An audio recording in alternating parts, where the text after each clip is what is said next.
तो देखी भैया, हम ललिता जी आज बहुत सुंदर एगो बेटी के बियाह के गीत लेके आयल बनी रहो सब के बीच में। गीत सुने के प्रयास करम में भैया। बेटी तो ऐसा चीज हो खाली ना यहाँ के ना वहाँ के।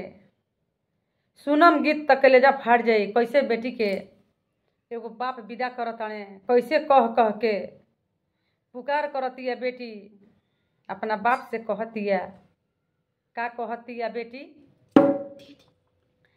अरे शंकर राउर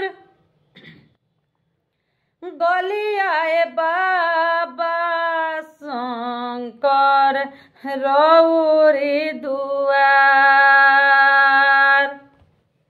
अरे